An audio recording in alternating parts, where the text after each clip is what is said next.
One day I'm the CEO and I own this institution. And the next day, after we basically closed to convert it to a even though it took 2 years to do that, I wasn't a school owner. In my entire adult life, I had that school. And so I stayed another 6 months to get the new president transitioned and for the school, because it was classic founder's dilemma. And I see that happening in a lot of different businesses, but it's all tied around the founder. You know what I mean? You're the cheerleader, the ambassador, and founders, operate their businesses a little bit different than just hiring someone in. So I stepped away at that 6-month mark, and I went, and I'm not someone that gets depressed. I'm pretty even keel all the time, but I was going through something that I'd never recognized in myself before, and I realized it was grief.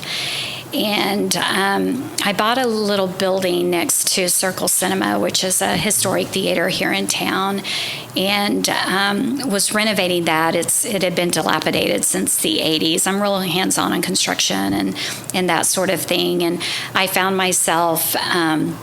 my older brother, we were talking one day, talking about Leon, talking about the church. And so I found myself driving by here because it's just a couple of minutes away, and just really sad at the shape it was in. I mean, trash everywhere. I looked at the crime stats. There was a rape, murder, assault, theft every single day. And it's just like, man, this looks so terrible on Leon's, this amazing artist that was the number one touring act in America in 1972. That's when he came back to his hometown here in Tulsa. And it's like, this looks so terrible.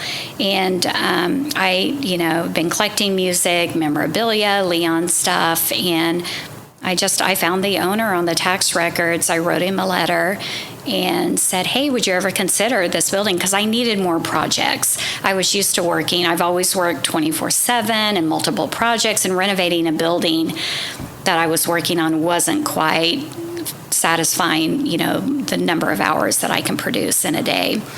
And so he said, it's not for sale, but meet with me. And we met at a little bar down the street. And he was a huge Leon fan too.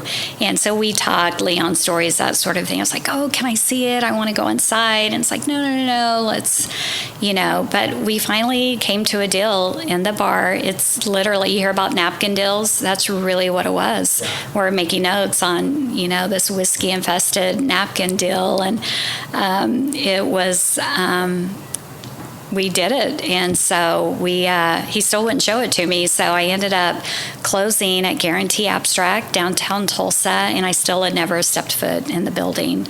And so bought it sight unseen, walked in, and it was shocking, the state that it was in.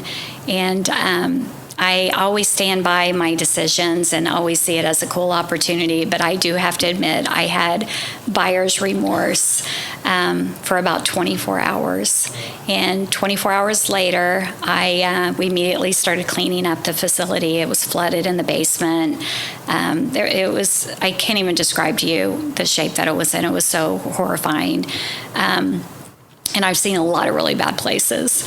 And I sketched out our logo, kind of how I vision, because I always have to begin with the end in mind. I know that's a Stephen Covey quote, but it's really how I feel. I always go opposite, and then just started formulating a strategy. And of course, we had to bring structural engineers in very quickly because the building was imploding, and put RFPs out there. I wanted to get a really great architect. I knew we'd have to add on to the property, and that's really how it came about. I didn't know exactly what I was going to do with it, but I like buildings kind of speak to me, and that's what this one was doing. I had visions of an elaborate girl cave. You mentioned a man cave earlier with your boss, but but I knew the building was significant and more important, which led me to start the process of getting it listed on the National Register of Historic Places.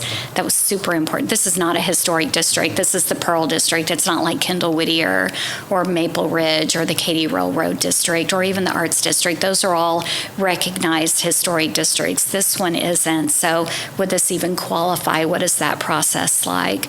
But really proud to say that we did get it listed, and it's one of the few historic recording studios in America, not only recognized by the State Preservation Office, but the National Park Service.